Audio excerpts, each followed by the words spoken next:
76 minutes gone here in Croke Park. Wherever you are, listening throughout the world, this kick could decide whether Kerry are in an All-Ireland final or not in normal time. Hill 16 is erupting. Oh, Hill 16, it's blue, they're shouting, there's foghorns, there's every sort of thing up there. Johnny O'Shea, can Johnny quieten the hill? It's hard to quieten the hill, says he. Now, Johnny O'Shea, steadying himself, on the run-up, strikes the ball, hits it with all his heart. Where does it go? It's over! It's over! It's over! The game is over! Kerry are in an All-Ireland final. It's over! Tim Moynihan, do you ever get tired of listening to that?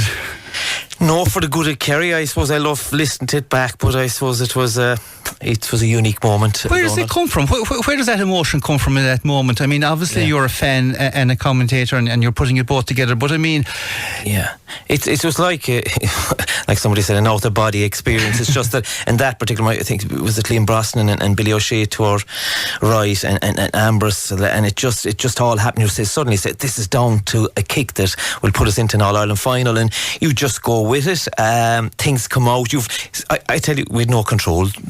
Don't want to say it, and I suppose if you're passionate about and you go with the flow, and I suppose our commentaries are kind of like that. We go with the game, and we're two ordinary guys that like we're sitting above on the terrace, and we have the emotion, the passion for Kerry, and hopefully that's what that transpired to do that day anyway. That's the textbook answer, isn't it? Yeah, well it is, yeah. We've had that well practiced before I came in here.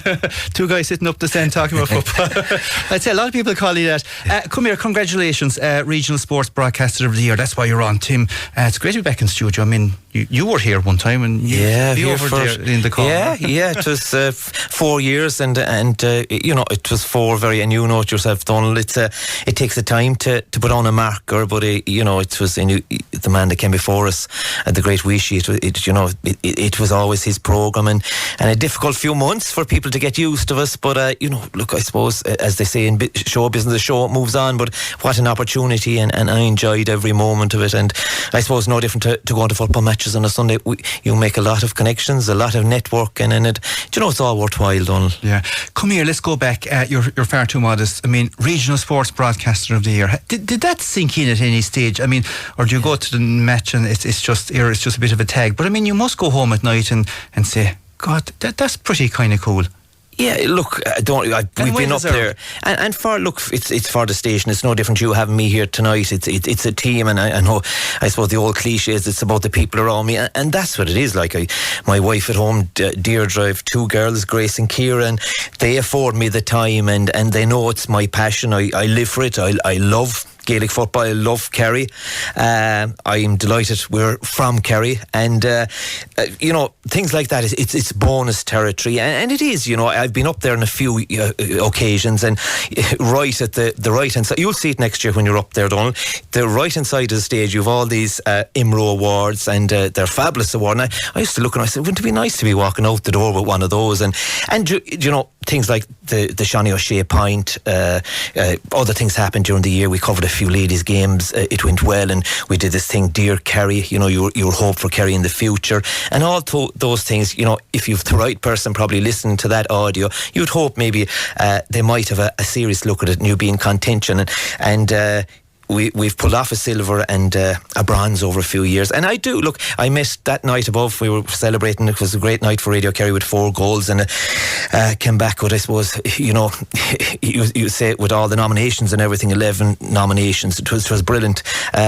But John Duggan from Off the Ball, I probably both follow him, and he said, Tim, embrace this because not everyone gets this. And do you know, lately it's kind of sinking in. Do you know, it's nice to have one of those, and you know, it's for, and genuinely, it's for the people of Kerry. I go out to my van, do a league game, and when I pick this, maybe go back to your side of the country, and it's people like that make it. You're there on a wet Sunday, maybe all you have is the few supporters from either side, the management and the players, and it's the players that make it. The fellas inside, they're entertaining us, and we're trying to give the link to the people, and I suppose that's what makes it. And that's without being, and we are modest, I suppose, but there's a reality check as well, that, you know, it's all about your next play, and hopefully, and of course there is that aspect of it. I mean, you are still doing what people done 60 years ago on Radio 1. You're bringing that game down in South Kerry to the people who aren't at it, and it hasn't changed. I mean, it's still descriptive, it's still important, it's still factual. You're still recreating that situation so somebody else can understand it and probably tell somebody else what happened the next day. So are you conscious of that when you take the microphone, that, you know, everything that you see, you need to project it so somebody that you don't know at all can see it? Yeah, I suppose you're painting the picture as if you were listening at home yourself, and you're not trying to fabricate. And the great Micheál Murray said to me once, he said, Tim, just talk about what's there, don't talk about things that are not happening. And that, you know, at 8 years of age, I was reared by my grandparents, and I remember the 1975 All-Ireland Kerry against Dublin. What was the scoreline, Donal? Was it 2-12? You weren't born. 2-12 to 11 points.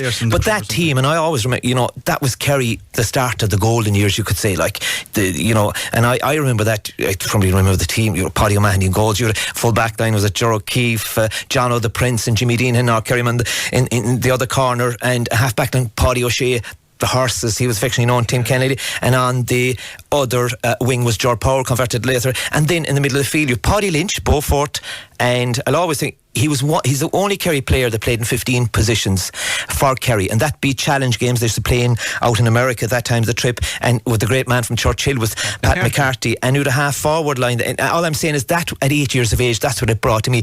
You had wing forward the great Brendan Lynch, great left leg, the Doctor, and on the 40 Ogie there for a number of years in All-Ireland fine, and the other wing you had a man that went off, didn't he, that day, was the great Mickey Ned, and a full forward line. Look at the full forward line. You say he went off as if yeah, I know, well, he was clotheslined, it was a tackle, there was a number, but you know, that full forward line, John Egan, Mikey Sheehy and Pat Spillane, and you know, you remember those, there was 2 goals in that game. Gerard Driscoll came on and he scored a goal, but that, I suppose, that embedded in the passion, that was genuine. 8 years of age, and my auntie-in-law at some stage I went out, and I can remember and that's a nice few years ago, Donal.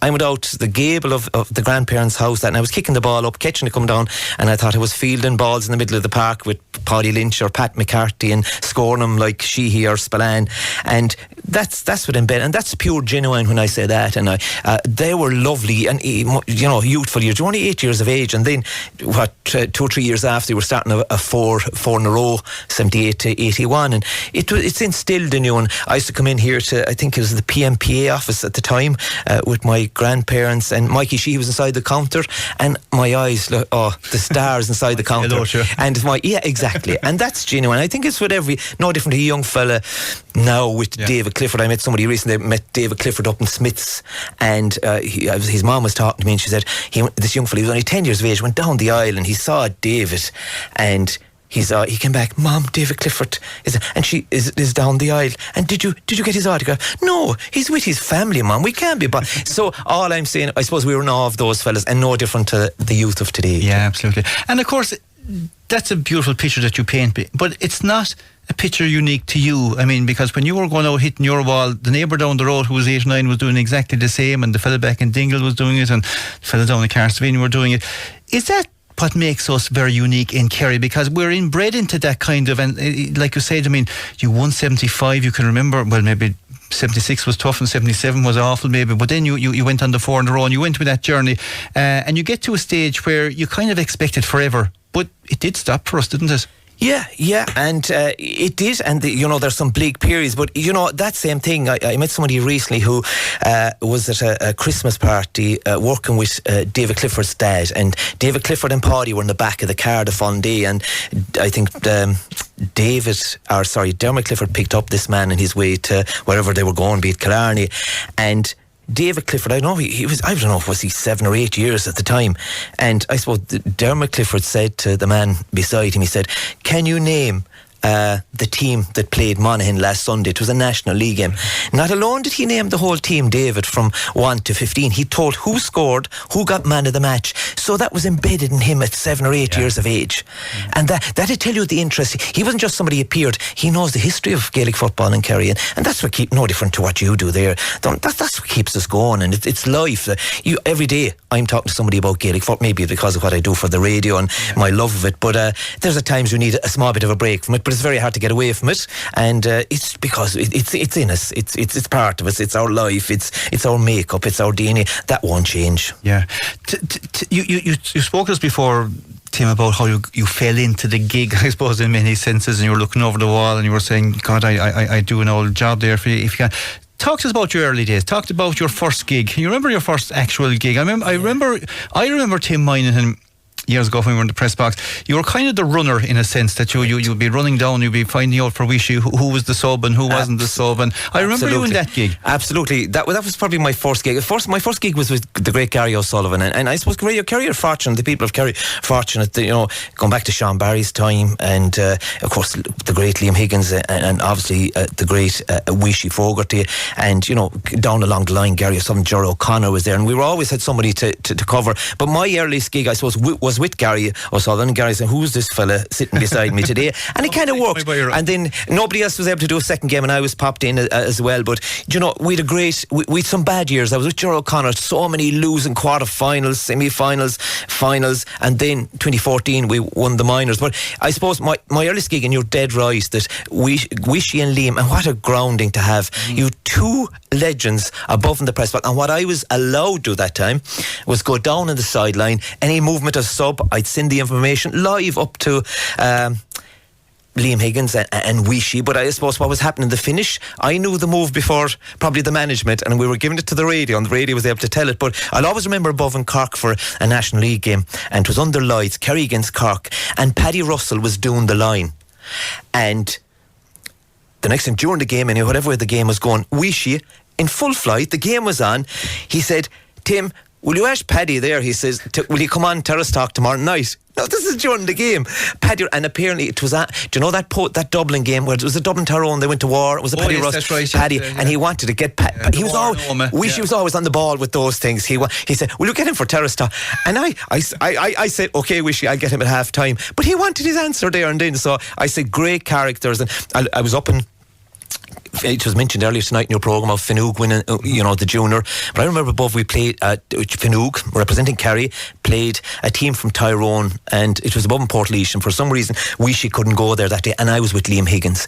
And I always remember it. Talk about being put in the hot seat. Liam was commentating, I was co-commentating, and the next thing, and this was one of the early days, and he said, "Tim, entertain the people at Kerry there whilst I go down and get interviews."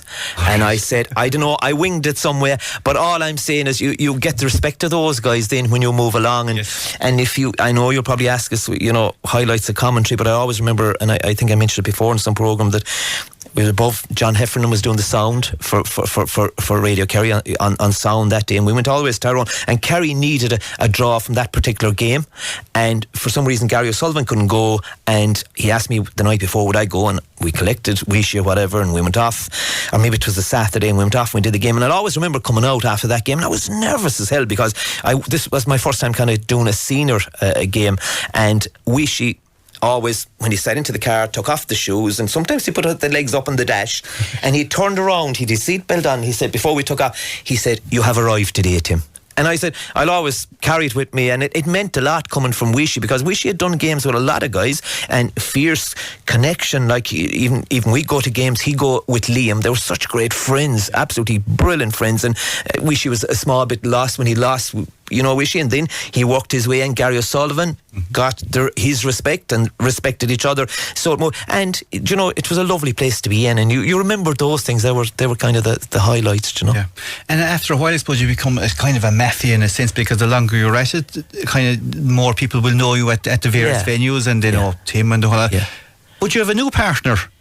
Yeah. Where did he come from? I tell you, my God, isn't he some partner? Look, the one thing, we were at the game yesterday, and first of all, he's this Slieve Lucra, a lovely accent inside. It's loads of culture, tradition coming from Guineaville. Plus, he's a legend, 1984 captain. Did you know that Ambrose was a minor for 4 years? He was a minor. He was a big 15-year-old. He's a big man now, but I'd say he was just as big when he was at 15, 16, 17, 18. And amazing. I think one of the Kings from Strand Road as well holds that record. But what he is Kerry. He takes pride in working for the station, because it's Kerry.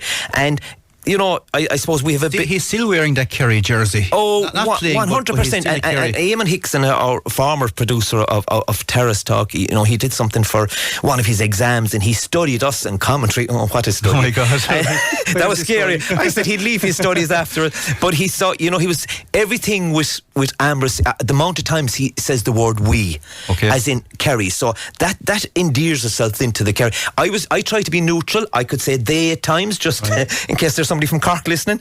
But he was trying to get that balance. But you'll always get, and he's passionate. He's a poetic license. He can, like Ambrose, can say things that I can't say because he endears himself to the nation. And his one-liners, they're on record, they're on video. So he's a passionate Kerry man. And I suppose what it is as well, that you do games with guys that maybe you're not. I won't say friendly is not the word. They could be more of acquaintance. You wouldn't spend a lot of time.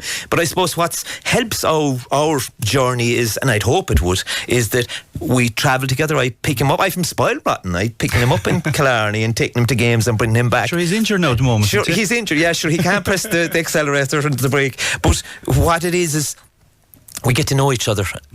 We can know where we can go each other. Ambrose is the same talking in the car as he's doing the commentary. Is that what makes it? There's a line there between you that's invisible in a sense that you know how far you can push this. And push it maybe a little bit further some other days, but that's as far as I go, and I know what my role is. Tim knows what his role is, and we work together as that beautiful team. Yeah, and even as late as yesterday in that game, but it was unfortunate for poor old Dingle going out of it. I was debating. I said that's a soft free. And I argued a couple of months back, it's either a free or it's not. And there he pulled me in it yesterday. So he knows, and I know, we know where we can go with each other. We share a room. He loves westerns. You could have a western on TG Cahir at 4 o'clock in the morning, and Tim trying to sleep, and and that's the connection there. But he endears himself to so many. And like as late as yesterday, there was somebody from the Sydney Opera House listening to the car on Saturday when Listowel Emmets were playing. He reckons he's very big in Greece. He's very big in Krakow, Warsaw. So look, the public love him, and we'll have to sort that one out, because I don't think he's too big in Rathmore, which is down the road, and he certainly wouldn't say we when he talks about them, I'm nearly sure. We'll take a quick commercial break. We'll take a break. Now you're very welcome back to Terrace Talk. Donal Barry sitting in the chair that used to be Tim Moynihan's chair, which was amazing. Is it strange sitting over there, is it? No, do you know what? There's less pressure. And don't you know that about radio, that you have to keep people engaged. And I know out there tonight throughout our county, the rural part of our county, and likewise the towns and satellite towns, that there's some people living on their own, and radio, whether from 7:30 in the morning to 11 o'clock at night, even though sometimes they might be listening, that's their company. And I'd be well aware of that, and you try to be balanced, to have a bit of fun. I'd be very opinionated, as you well know, Donal, and people. Do you know what? And you know it as well as I do. Try to be honest, as in, I won't say try, be honest and be yourself, and don't try to be anyone else. And that's what I try to do. Yeah, we're on somebody's kitchen in here, Tim, and maybe a couch. I'm sure, maybe a couch somewhere, or maybe turned off somewhere else. But the ones that are still listening, hopefully we'll keep them engaged. Stay listening till 8 o'clock, Henry, if you're still listening. Come here, Tim. A great year for collecting awards. The Kerry Association Award in Dublin. That was a very special one for yourself and Ambrose. Yeah, and totally came out of the blue as well. And it all goes back again, Don. That was a very tough time, the pandemic. And, we were out in a lot of places, you and I, at times where there was no, and I often met you there, at games where there was no supporters allowed in, and we were a lot of people out there relied no different to the medium of radio and being a person's friend. And then I suppose GA Go over the last couple of years, and I suppose from my own age group up, a lot of people are not into technology. It seems everything is made more difficult nowadays. We're talking about cashless gates and what have you. So people relied on us, and I suppose the big game for us, I think it wasn't on it wasn't on free to air. It was Kerry versus Tyrone. So a lot of people listening, and the diaspora as well, and that appealed over in Spain listening. Yeah, absolutely. And I played a lovely request for you and your family that, but what it was, a lot of people relied. I think it struck a chord with a lot of people, and it probably gave us extra listeners as well. That some people I'd be watching television and maybe radio, and if you're painting a good picture and if you make it exciting, hopefully it is exciting, and we can. I suppose the big thing, Donal, when we go outside of Kerry, we can be a bit of bias. Now we'll call it, and that Ambrose, if he's not happy with management of Kerry, he will call it. But people see that, but we go after things. Refs around the country are running for cover. If they're, but I suppose people, it's as if that you try to bring the game inside to a person in a car, a person in a sitting room or a kitchen, and to paint that picture. And I'll always remember years ago, I was up in, not too many years ago, when Brosna won the junior championship. That day I was sent to Ballinasloe. I think that was the semi-final. They met John Mitchell's in the final, and I was inside in a box, and it was pouring rain, just like yesterday. It was windswept, and I was trying to wipe the condensation off the window, and I was doing the commentary on the phone, and I always remember that Kieran O'Regan was back on the desk at the time, famous referee now, of course, and Kieran said that there's a woman after phoning in, he said Moynihan, she's after blaming you, she burnt her dinner, because I suppose whatever way, the game was very close and we were trying to bring the picture, and I hope that woman has forgiven us. But the point I'm making, that people want that, and they like radio, and the ward in Dublin from the Dublin Association, we are honoured, and it was lovely to hold the cup. He was able to hold the Sam Maguire in 84 in his own, and it was nice to hold the cup with Ambrose, and I know what he means to the people of Kerry, and to share that award, it genuinely, it meant a lot, and it was from the people of Kerry as well. Yeah, and it extends that Kerry community. That's the Kerry community in Dublin, there's a Kerry community in London, there's a Kerry community in New York, and I suppose that's something that you're hugely conscious of, the fact too that when you are doing Radio Kerry, I remember years and years ago, not that long ago, Ambrose saying, it's not radio neutral, Donal, it's Radio Kerry, he says. Yeah, and that's what you are. You're selling that message to that diaspora, firstly, who are listening to you. Come here, a lot of fun along the way. Talk us about the spilt water moment, will you please? Because I suppose Liam Brosnan never worked as hard. No different. The cameras been here tonight, Donald. Cameras are everywhere now. There's no water here tonight. There's no water to be spilled. I said it's very funny with that, and I suppose it went viral. I see different newspapers covered it. It went national, and I suppose one thing that gets you out there, probably embarrass your family in the meantime. I was there and I was trying to keep the commentary going. Ambrose totally ignored me, and the water spilled in the equipment, and you have to be very. That was 4,000 or 5,000 worth of equipment on top of our desk. 40 or 50,000. But I said the worst part of it, Don, this is a game, Kerry in it. There's people listening to us, and I'm going to destroy the commentary. So Liam Brosnan then gave me some bit of a jacket or something. I was trying to blow the water off it, not into it. But to make a long story short, anyway, it got rave reviews for some, and they liked, I suppose, the honesty of us. And Ambrose was totally oblivious to anything happening. But what we did, myself and Dave here on social media, we went back and we tracked back to see who brought the water there. Oh, no way. It was one man from Guinea-Gwilla that placed it there in the first place. I was blamed for spilling it. Sure it was water. It was water, yeah. My Waddy Orange. But I said, I got the blame, but I think Ambrose had done it, and is as guilty as I am, to see. Oh my God, he didn't lift one finger to help you. He didn't. He totally oblivious. He didn't even know it happened, but it made him famous again, once again. He does, of course, get stuck in people the odd time. And I mean, of course, there is that one famous or infamous incident above in Tyrone. There's probably loads of infamous incidents. God, but we have a little bit of it here, and we might just play that and give the listener a quick view. Of course, to set it up, you're above in Oma. Things aren't going well for Kerry. You might be a bit loud at some of the supporters or maybe the players, and it wasn't really liked by some people. There's a Tyrone man here. He's helping me with the commentary. He said there was an off the ball. There was Ambrose is the worst ever. Ambrose never do it. The Tyrone player. For our listeners now, we're surrounded by. I think I'm being bullied up here in Tyrone. We're surrounded by Tyrone people and Kerry people, but they absolutely love us up here. And they have the speak for yourself, my lovely boy. Well, I think I know they love us. Now the game is back on here again. The play is. Yeah. Oh, they're at it again, Ambrose. That was a free out, Ambrose. The cut for over carrying. It's a free out for Tyrone. Ambrose, we have to be very careful what we say. We don't have to be careful at all. We have to be very careful what we say, Ambrose, up here, because They're coming in. They're coming in like fast. Careful is one thing we won't be. Well, I suppose we wouldn't. We don't. It's not in our DNA. Tyrone 1-13. Kerry 2 goals and 9. The Tyrone players and the supporters right around us. Someone want to tell him it's a league match. Yeah. There's a big man here with a cap on. He better sit down. Yeah, because I'm getting small bit sick and he's in my face now too much entirely. Yeah, he's rubbing it in. I'll have to take off the microphone. I think. Yeah. Well, Ambrose, you might stay with us for. So if I'm missing for a couple of minutes, you'll know how I am. I have your back anyway, Ambrose. Good man. No, you'll have to say this is a good London club for Kerry. They answer the question to us. They're getting excited there beside you, Ambrose, roaring into your ear. He could be swallowing a microphone here in a minute. He could have a story here, Ambrose. Tyrone, no, you have to say that well worth their win. Kerry 2-9. Yeah, well worth their win. There you go, Tyrone. Well, Thank God you didn't lose the microphone anyway. No, come here to me.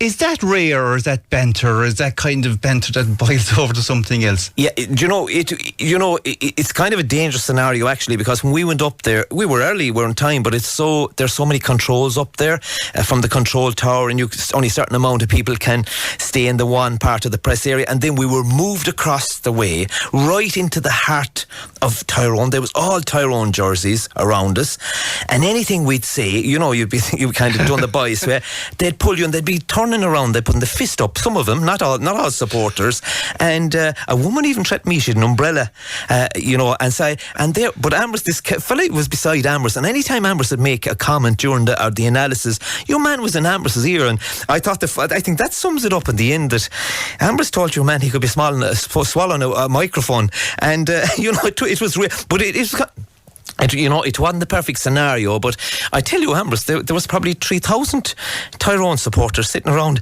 but I tell you, the man from Guinea-Aguila didn't stand back from him, and the small little fella from Knocknagoshel as well was with him, so I suppose there'd be a bit of temper in both fellas anyway for a start, but one thing we won't be is careful here, Tim, but I tell you, we made our way quite swiftly back to the car after we got out. I imagine you did, and thank God Tyrone won, otherwise go after you. That's good banter, and it's fun, and you see it. You obviously roll out week after week. I mean, they're the National League games, you had the big championship games, but you also tell the story of club games and district board games and the whole lot. That's quite part of it too, isn't it? Oh yeah. Like, we wouldn't have Kerry football without clubs, and that's my biggest fear going forward, that we're losing connection. I said it, one night here in Terrace Talk, we had a man from another court, David Corkery, and he was on about, how, I suppose, how they've dropped the level in clubs, in Munster rugby clubs. He said purely because it's become Club Munster. And I just fear that the way the game is going, I know you'll probably ask me this question later on, that you don't want a total separation between the county senior team and clubs, because you would absolutely have nothing but for clubs. That's where every young fella from 5 or 6 years of age starts his football, and we have to be very careful, because the game is pushing to, I suppose, that semi-professional side, being honest with the training. To be fair, okay, we can't say it's professional, but I mean, in comparison to it was 15 years ago. Oh yeah, it's at a different level. You see what senior players, what's needed, and it's very difficult. You either become a Kerry player or a club player. I know there's we could be here for hours talking about how condensed seasons and everything, but we don't want a gap to develop, and the G have to have a serious look. Is that why the split season kind of came in? Because that gap was developing, at least with the split season. Everybody has their pros and cons about it. It at least designates this for this and that for that, and it mightn't be the best solution, but it is a starting solution. And what we don't want is guys inside in the Kerry team and every Kerry player want to play with the club. We know that, but everyone wants to win. Be it the manager of the Kerry team wants to win. Yesterday, correct. A prime example. Ran 60 yards up prime the example, field, and that's what you need when your county player comes back. Played a great ball in, bang goal. And if you ask anyone, the senior players don't. I know we're probably going off on another tangent.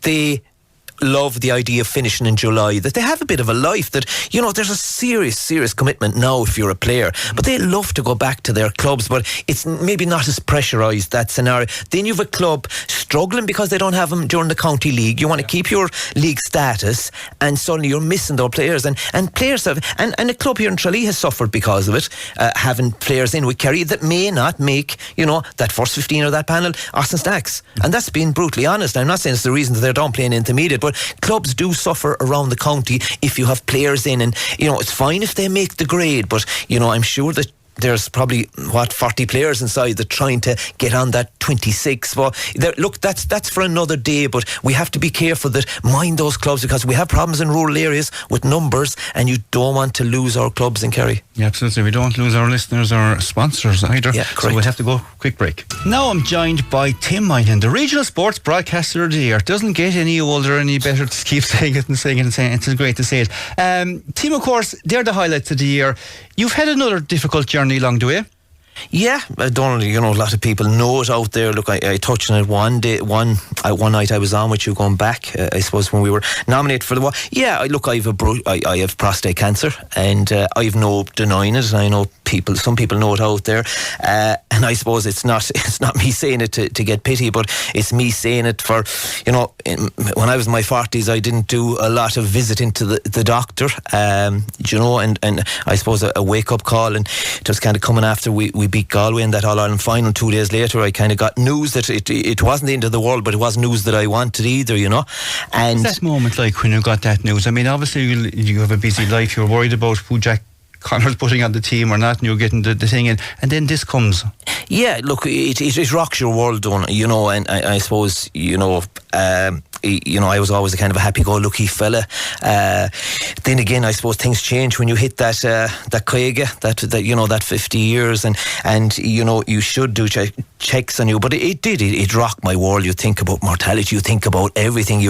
In the job I do on a daily basis, I'm on my own, quite a bit, and pressure. You think about family, you think about things you've done. You might be even thinking about some people earlier. You might be even thinking about your will, and that you go through all those things, and I suppose you'd have to go through it to experience what it can be, and it can be hard hitting, but you have to be strong. People around you. I'm very fortunate. I've a great wife and 2 brilliant girls as well. And look, look. I was up.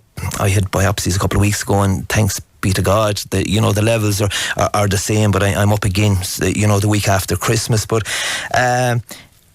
so many people that have experienced it, I've been speaking to them, you listen to them, and when you're amazing work done in all the hospitals around Munster and throughout Ireland, and great people, and your faith is in their hands as well. And the good thing about it, there's control of it at the minute, Donal. And do you know what it does? It makes you, even like nights like tonight, you don't take for granted. I'm delighted to be here, and I suppose I was always somebody, maybe in the past I'd have regrets maybe for things. Did I do this right? Did I do that right? And you're looking at the future, but you can't control anything. You can control the controllables. And the one thing I've learned, Donal, from all this is that we got to stay in the present. Life is very fragile.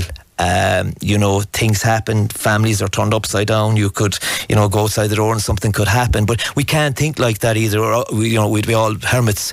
And what it does is that I really appreciate, and I think that's actually the biggest thing that's come out of it, Donal, that I appreciate everything I have. And I remember my late grandmother saying to me, be appreciative of what you have, because you could have a lot less. And those little things, those one-liners, the old older people were brilliant. They wouldn't say much, but what they said, it sank in, and that was one of them. But I really appreciate everything I have, and I always did. I hoped I did, but I think it embeds in me now. No different to being here tonight, no different to the job I do for the HSE Radio Kerry. I'm just delighted to be able to do that, and I suppose have belief, and there's an old saying, I suppose, it's great when somebody does something for you, but you're a lot happier when you do something for somebody else. And I try to live to that mantra, and I hope I'm doing the right thing, basically. Absolutely. Obviously, look, we wish you the best.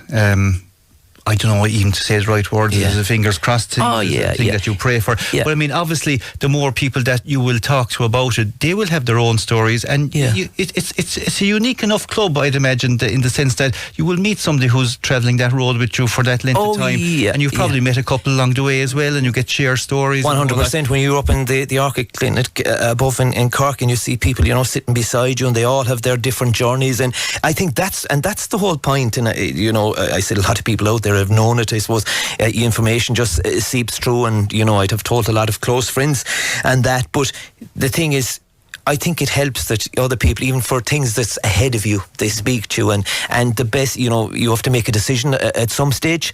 It is life changing, 100%, but it just makes you appreciate, and that's the one thing. You could have all the wealth, not that I'm definitely not wealthy anyway, Donal. That's Ambrose. Ambrose is, but you know, you could have all the wealth in the world, but health is, and you can control some of it. You can do the right things, but at the end of the day, you know, our faith is in somebody else's hands. And like I say, it shell shock your world, but you know, you overthink things. You always think the worst at the start. But a few grey hairs have appeared here and there, and I'm like, I'm not like Ambrose putting a colour in my hair and things like that. Is there well, he denied it, but I can't understand how it's the same colour with the last 61 years. A man who had no stress whatsoever, maybe. Come here, let's put you under a bit of stress. We'll finish up and we'll wrap up a quick fire round of questions, and we'll put the counter on the timer on you. I asked a number of people this week, give me a few questions for Tim Moynihan, and sure, geez, if I don't read half them out, they'll know which ones are in hell. But very quickly, quick fire round. Most memorable highlight as a commentator? Yeah, as I mentioned, a couple of them there, that, you know, with Weeshy and what have you, but I suppose it'd be between two. You're going from one level to another. Seanie O'Shea's point, I'll carry it, not because I did the commentary, but the whole, you know, the weight in his shoulders. He was coolness personified, a serious footballer. I followed him from minor level, and I suppose I said something during that, free, that from 55, 60 metres out, that he hits it with all his heart, and it just came out. I saying that, it resonated with a lot of people, and I take pride in saying that, but I didn't mean to say that. It just came out, and it is the highlight so far, but there's lots of highlights there, Donal. Well, if you don't hurry up, us won't have an hour for the show, and we'll never get through the next 14 questions. So, best club pitch you were at this year? Best club pitch. This year, so it'll save you from this year. Yeah. Desmond versus Foster. It was a carnival atmosphere. Geordie Murphy and all those guys were out there. Amazing day at the club. Best county ground you were at this year? Best county grounds. Has to be Tyrone, surely, with that atmosphere. Yeah, I'd say for challenging, it has to be Tyrone. But I've been in Páirc Uí Chaoimh. We need a state-of-the-art stadium here in Kerry. Austin Stacks for a night game has no equals. Jesus, that's why you haven't been on the show in years, because you don't answer any question. Favourite footballer as a youngster? Favourite fun. There was many, but the one that stands out, he's a South Kerry man from Sneem, the great John Egan. John Egan, absolutely. TV or radio? Radio. TV paints the picture with the visual. Radio, you have to paint the picture. If for one day Jack O'Connor said, go away there, Tim, and pick a jersey and I'll play you, what number? Number 13, I'd put David Clifford at 14, tap it down, game over, ball to Moynihan, over the bar, in the net. Put in the hand. Which Moynihan would do? Ball to Moynihan. Best place to stop with Ambrose on the way to Dublin? Best place, we know every Super King from here to Donegal. We stop just outside Adair in that filling station, and one place we do stop when we go up north, and he resides there. It's the Fiddlestone in Billeek. You know Billeek Pottery? That's a famous place for Ambrose. The whole of the kingdom going there. Did you ever get locked in or locked out of a ground? I didn't, but Ambrose did. Ambrose got locked out years ago when there was a presentation being done in Páirc Uí Chaoimh. We were doing a minor game, Gerard O'Connor and I, the same day. He was being presented to the crowd, and he went to the gate, and they said, have you a ticket? And he said, I've no ticket. And he said, I'm Ambrose O'Donovan, I'm going out there at half time, and you have to have a ticket. And he said to the man inside the gate, we can do this the easy way or the hard way. Or the Ambrose way. Freezing with the cold or burning up with the heat? Freezing with the cold, because if you have it freezing with the cold, the warrior comes out in you, Donal. And you saw it yesterday. There was warriors everywhere in Limerick, and they were out in North Kerry as well, in the North Kerry final. They were back in Crokes, or in the game between Crokes and Spa, was it yesterday? Was it Crokes and Spa yesterday? Yeah. And wasn't much of a battle now. It's the cold. It's the freezing cold I like for, yeah. Okay. Anybody can go to the beach. Down to the last three. If it wasn't a GA commentary, what other commentary would you like to do? I'd like to I'd stay at the cricket, because there's a lot of tea, and I like the drop of tea, even though I'm not supposed to be drinking it in my present form. I like cricket too. It's a great sport. Yeah. You could commentate for about 18 hours there, like during with sunglasses on and the whole lot. Last two questions. Kerry Today or Terrace Talk? Whoa. Do you see, I have great time for both presenters currently on those programmes, for Donal Barry and Jerry O'Sullivan. for me to do it, or which do I like best? What you like best? This is one now that I go 50-50 or call a friend. Look, you're two amazing people, two amazing shows. I have an affiliation, of course. Will you answer a question, because the next one's tougher? I tell you, that one I'm going to pull from it, because Jerry O'Sullivan is great friends with me and Donal Barry is great friends with me. Oh, well, you'll answer and I'm not going to lose you as friends. Talk, sauce or terrace talk? Mary Conroy, one of the all-time greats. The dulcet tones, the voice, everything. Yeah.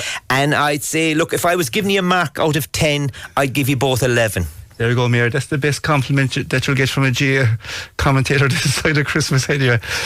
Talk to us. Listen, Tim Moynihan, fantastic to have you in. Great as always to see you. The very best of luck on your other journey, and the very best of luck to your 2024 journey. It starts all over again fairly quickly. Absolutely. Is it the 3rd of January? Hopefully we'll be covering one of the divisional finals next weekend as well. And thank you, and wish all your listeners and our listeners the very best, and health and happiness to everyone. Yeah, we've loads of listeners in Terrace Talk. I don't doubt that for one moment. We'll have a lot more now tonight, because they'll think Tim Moynihan's back doing Terrace Talk again. You're doing fine. You're doing fine. Good stuff. Listen, next week join us as we have our Christmas Terrace Talk special show, where the footballing panel take on the hurling panel.